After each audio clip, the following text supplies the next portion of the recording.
C'est l'un des secteurs clés qui contribue d'une manière conséquente au développement socio-économique du Togo.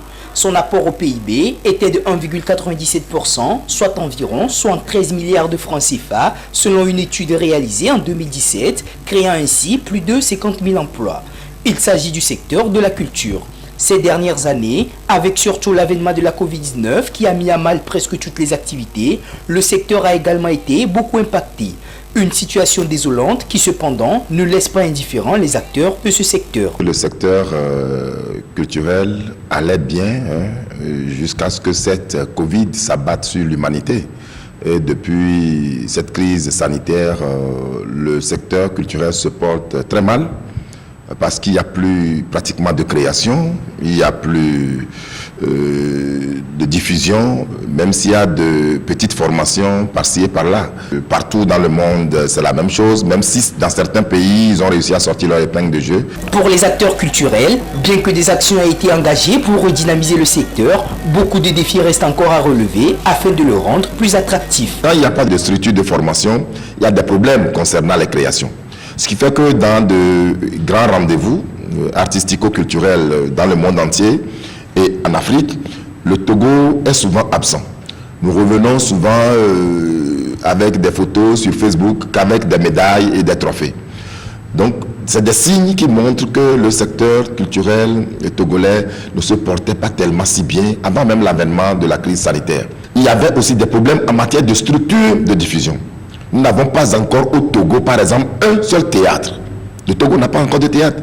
L'appel que je voudrais lancer à toutes les autorités qui ont en charge les arts et de la culture au Togo est d'abord de leur dire qu'il n'y a pas un secteur qui perce dans le monde entier s'il n'y a pas des structures de formation au niveau public et privé. Donc au niveau public, c'est de leur tâche, de leur rôle de créer ces structures de formation et de soutenir également les différentes structures de formation qui existent au niveau du privé, d'encourager la formation sérieusement au niveau public et au niveau privé et de soutenir la diffusion.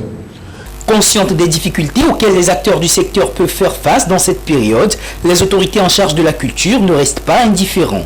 Hormis les actions d'accompagnement déjà enregistrées, il est annoncé la réforme du fonds d'aide à la culture. Une initiative jugée louable et salutaire par les bénéficiaires. Cette réforme est la bienvenue. Je crois qu'effectivement, les sous qui seront distillés aux acteurs culturels iront effectivement aux acteurs culturels pour que ça serve à booster la chose artistico-culturelle au Togo. Il faut savoir encourager tous ceux qui sont des artistes à tous les degrés divers.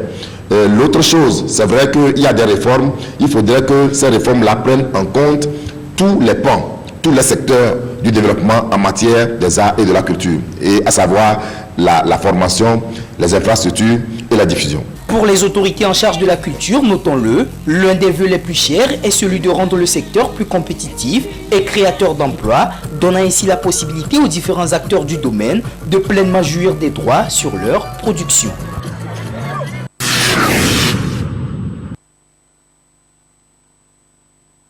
C'est l'une des étapes essentielles pour tout étudiant ou apprenant en fin de formation désirant faire son insertion dans le monde professionnel.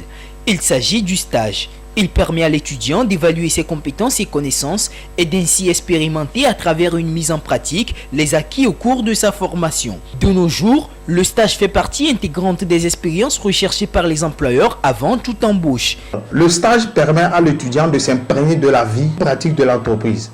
Ça permet à l'étudiant de voir quelles sont les activités que l'entreprise effectue, de toucher du doigt et pouvoir déceler les difficultés que rencontre l'entreprise et partant de là, faire des approches de solutions et pouvoir rédiger un mémoire ou un rapport de stage. Le stage permet à l'étudiant de renforcer ses acquis professionnels, ce qu'il a appris durant tout son cursus, durant toute sa formation.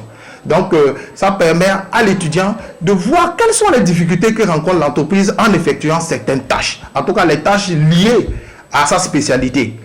Et donc, ça le permet, n'est-ce pas, de préparer un emploi à venir. Et donc, cet étudiant-là qui, avec cette expérience-là, arrive à trouver un emploi, il arrive facilement à s'en sortir. D'ailleurs, le stage permet également à l'apprenant d'enrichir son curriculum vitae. Parce qu'aujourd'hui, on dit, on cherche tel profil avec tel nombre d'expériences, etc. Le stage fait partie des expériences aussi de l'étudiant. Voilà, donc c'est un avantage à l'étudiant de pouvoir facilement trouver aussi de l'emploi. L'expérience acquise en entreprise par le stagiaire au cours de son stage est non seulement bénéfique pour lui, mais également pour l'entreprise. Sur le plan professionnel, nous avons deux types de stages. Il y a un stage qui amène à l'étudiant à écrire un rapport de stage ou un mémoire qui est une unité d'enseignement. Il est évalué par rapport à ce stage, par rapport au document qu'il va écrire après. Et donc, c'est un stage obligatoire dans la formation. Puisque la formation professionnelle, elle n'est pas que théorique, elle est surtout pratique. Et donc, ce stage-là permet à l'étudiant de renforcer ses acquis théoriques. Nous avons notre stage qui est le stage de perfectionnement. Le stage de perfectionnement, c'est après la formation, après ces différents stages de rapport ou de mémoire, ça permet à l'étudiant de renforcer les acquis après sa formation ou après son stage de rédaction de mémoire. Nous pouvons également retenir que partant d'un stage, un étudiant peut trouver un emploi. Et donc, il revient à l'étudiant lors d'un stage de démontrer tout ce qu'il a acquis durant sa formation au sein de l'entreprise qu'il a accueillie pour quand même montrer à l'entreprise que voilà, je suis capable de faire quelque chose, je peux apporter un plus. La majorité des étudiants en fin de formation éprouvent surtout des difficultés pour décrocher leur premier stage. Les entreprises sont donc invitées à accorder plus d'opportunités aux étudiants en quête d'information et de perfectionnement.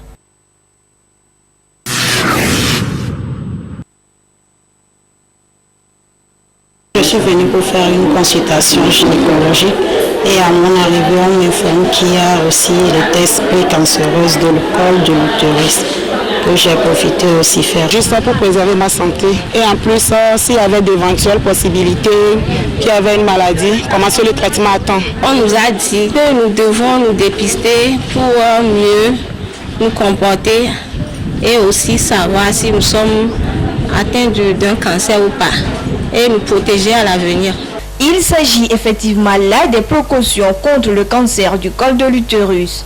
Une maladie virale caractérisée par un développement d'une tumeur dans les cellules du col de l'utérus et qui constitue un véritable problème de santé chez les femmes.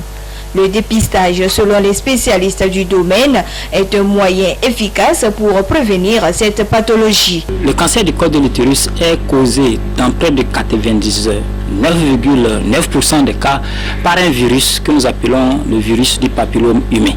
Et après l'infestation du col par ce virus, il y a passage obligatoire par des lésions précancéreuses, des lésions qui vont, si rien n'est fait, qui vont évoluer vers le cancer du col de l'utérus. Donc l'objectif du dépistage permet de diagnostiquer de façon précise les lésions précancéreuses et les prendre en charge et arrêter le processus d'évolution de ces lésions vers le cancer du col de l'utérus. Il y a la vaccination et la vaccination est destinée aux adolescentes et aux jeunes qui n'ont pas encore démarré leur activité sexuelle. Les saignements vaginaux, les menstruations plus abondantes ou plus longues, les douleurs au bassin ou au bas du dos sont entre autres symptômes du cancer du col de l'utérus à son stade avancé. Il existe plusieurs facteurs de risque bien connus de cette maladie. Le virus du papillome humain se contracte majoritairement sexuellement. Les facteurs de risque d'être en contact avec ce virus, c'est les rapports sexuels précoces. C'est le multipartenariat direct ou indirect. Quand il dit direct, c'est-à-dire que c'est la femme qui a plusieurs partenaires sexuels, ou c'est le partenaire sexuel masculin de la femme qui a plusieurs partenaires sexuels. Donc du coup, c'est de façon indirecte. Et ça expose cette femme à développer à la longue le cancer du col de l'utérus. L'autre facteur de risque, c'est l'immunodépression. Les personnes vivant avec le VIH, les femmes qui utilisent les corticoïdes à long terme. Selon l'Organisation mondiale de la santé OMS, une femme meurt toutes les 2 minutes du cancer de l'utérus. Il serait classé au second rang des cancers féminins les plus répandus dans le monde. Le Togo ne fait pas l'exception. faut noter que le cancer du col de l'utérus est bien présent au Togo. Et il y a beaucoup de femmes qui en meurent donc de ce cancer, puisque le diagnostic est fait dans nos milieux à un stade très avancé.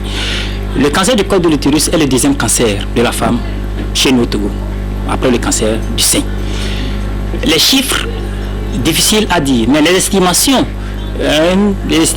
que nous faisons sur la base des constatations ou des statistiques hospitalières portent ce cancer à près de 25% de cas. Nous mettons l'accent sur le dépistage visuel ou le dépistage par le frottis cervical. Soucieuse du bien-être des femmes au Togo, l'association togolaise pour le bien-être familial ATBF a lancé une campagne de dépistage et de la prise en charge des lésions précancéreuses du col de l'utérus. Cette maladie tue bon nombre de femmes et il serait important de mettre en pratique les conseils des spécialistes de la santé.